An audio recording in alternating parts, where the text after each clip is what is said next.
What's up, guys? Smaller River here with another Raid Shadow Legends video, and today we've got 3x speed going on for the very first time. So what better time than to go over a couple of Dragon Hard 10 teams so you can farm up some of that speed gear. So I've got two teams prepared for you today. I've got my team that I actually use. It's a speed team, runs about 30-second clears. And then I have one that is actually a duo team. So you can farm up food if that is what you like to do as well. So the first thing we're going to do, let's take a look at the duo team, and we will start there. So this one is a team comp that a friend of mine, Archimelli, told me about. I do believe it's actually been run a couple of times by some other content creators and things like that. You can check out what they have to see what kind of builds they are using. But this is just kind of what I came up with once I heard the idea of the duo.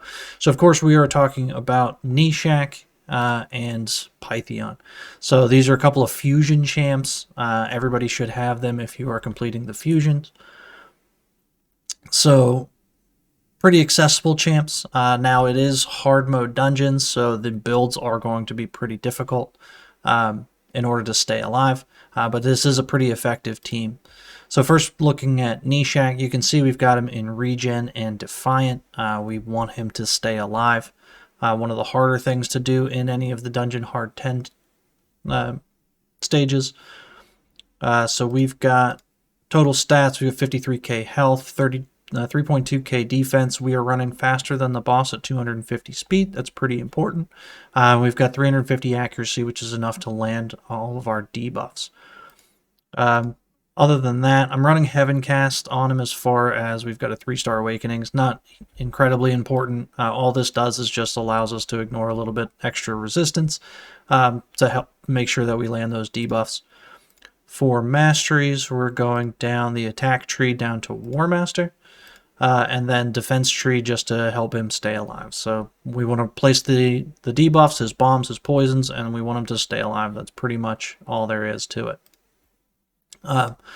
For Pythion, pretty much a lot of the same. Again, down the defense tree and offense tree for War Master. On Pythion, we are actually focusing on resistance over the accuracy because Pythion doesn't have any debuffs to land, so we just want him to not be susceptible to the dragon's poisons, things like that. So we've got him at 450 resistance, about 70k HP, 3.6k defense, again faster than the boss. Other than that, the rest of the stats don't really matter. He doesn't have any sort of awakenings on him. He is again in the Regen and Defiant set because all we want him to do is stay alive. So with this team, they actually do not need any sort of presets, since obviously we want it to be a farming team for food. So it's just the two thrown in there. You can use food. We can throw some food in here for an example.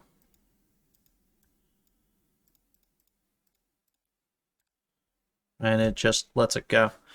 So essentially the key here is Pythion is keeping everybody alive. So you'll see Nishak drop off quite a bit, but Pythion's just going to pick him up. With food, Pythion also revives the food, which is a bit annoying. It slows it down a little bit because we don't actually need them. But, you know, it is what it is. So you can see everybody died. Pythion just picked him right back up. The Pythion build is the more important one because obviously if he dies, the run fails. As long as he stays alive, then the run's going to keep going. It might just slow it down a bit. But you can see we're not really in any sort of trouble going through this first wave. Everybody dies. I think the closest that this comp gets to failing is when these the Chagors attack, and they use, I think it's their A3. They put some damage up. Should be coming here next round. Maybe they're just not going to do it this time.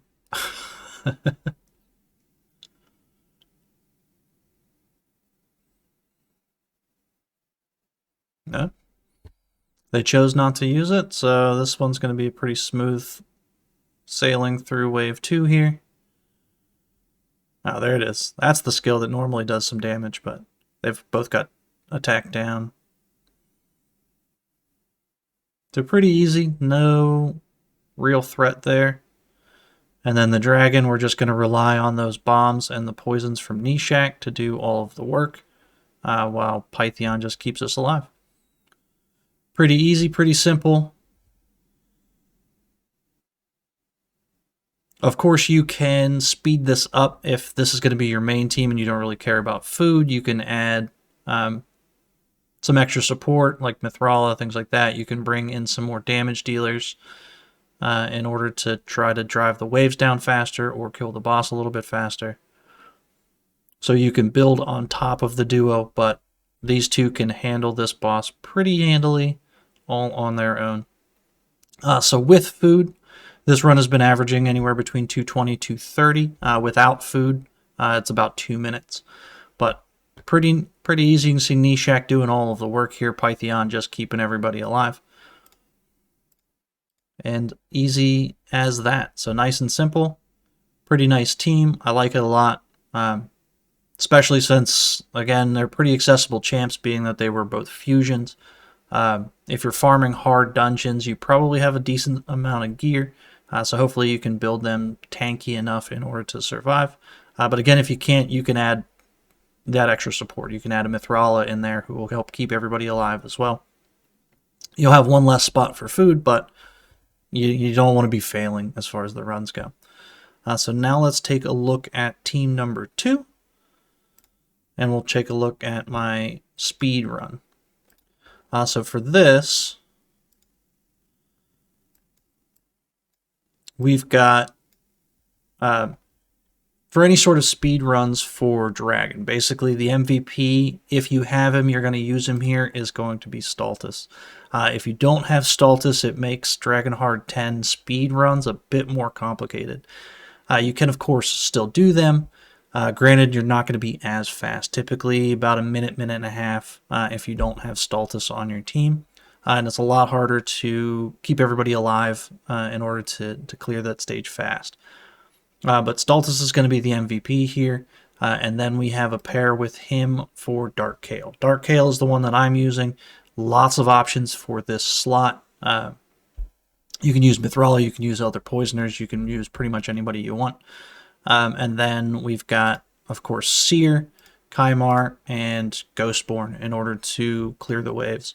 So those are pretty standard builds. We won't necessarily go over them, but let's look at Stultus. So again, in Regen and Defiant, I do have accuracy on my Stultus. You do not need accuracy as far as for the poison reflection. So on his passive here, he reflects all poisons back onto the attacker. And that reflection actually uses the dragon's accuracy itself. So it doesn't rely on Stultus's accuracy, it's actually the dragon's accuracy. And since it's roughly the same for the dragon, he can't resist his own poisons. So you don't need anything on Stultus. Now, I did build accuracy on mine because Stultus actually has a decreased crit rate. So whenever Dark Kael dies, if that decreased crit rate is up, then it makes it so the dragon can't do any random crits on you and kill you any faster. So it keeps the run nice and consistent. Other than that, he is just built tanky. We're not really worried about speed. We got 93k, 4.4k defense, and he's just built to survive. I don't even have a blessing on him, even though he is 3-star awakened. That doesn't really matter. As far as masteries go, we're going down to War Master. And then again, just to get that accuracy, I went down in the support tree. For Dark Kael, if you're going to use Dark Kael in this, his build is kind of important. We've got him in Stalwart gear so that he can absorb that first hit and he doesn't die. He is faster than the boss because we do want him to take that first turn, put up the poisons and things like that. 45k defense, or 45k HP, 2.8k defense. He is crit capped because you do have to crit in order to extend the poisons. I do have resistance on him so that he does not take the poisons from the dragon's first turn, and he does actually need accuracy for himself. So we've got high accuracy, high resist, faster than the dragon, and then as tanky as we can build him as he is crit capped. For masteries, we didn't worry about the offense tree because we need all of those stats. So we went down to unshakable for the extra resistance, and then the accuracy from the support tree. And then again, the using Ghostborn, Kymar, and Seer, they are just there to clear the waves. So then if we go into here, take a look at the presets.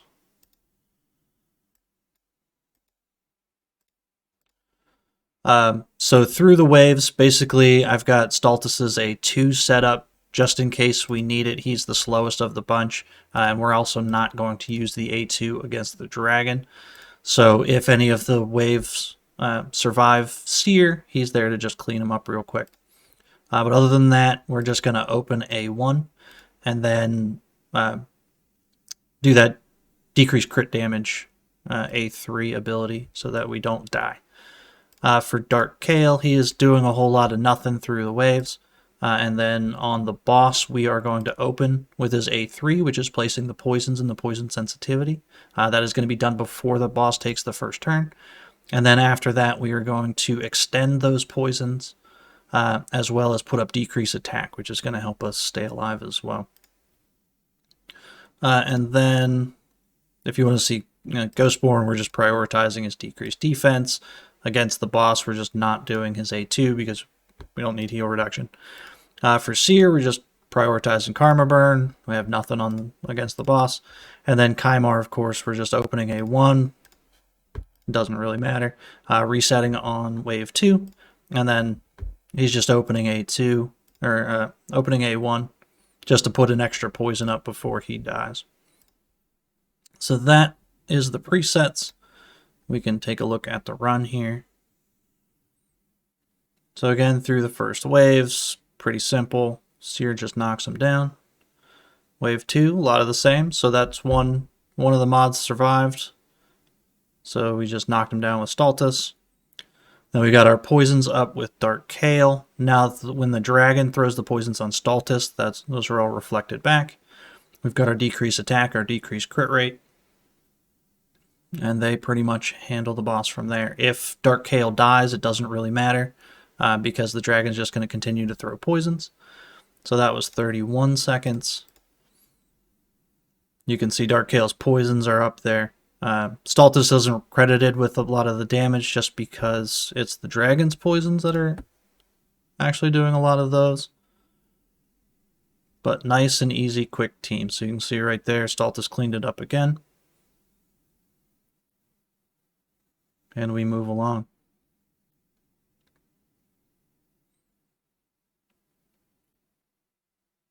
So we got our weaken. So this time we didn't get our decrease attack up.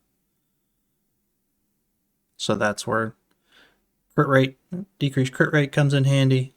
Even though with Dark Kael alive, as long as there's poisons up on the boss, we don't have a chance to get crit anyway. So that one was 33 seconds. So nice, easy, quick teams. Let me know what you guys think. Are you guys running any sort of teams like this? What other teams are you running? I was looking for a bunch of different teams to try to make this video. Came up with these two just because one's what I use and one's nice for farming food. So let me know what you guys think. Leave comments down below, like, subscribe, all that sort of fun stuff. And we will catch you guys in the next one. Later.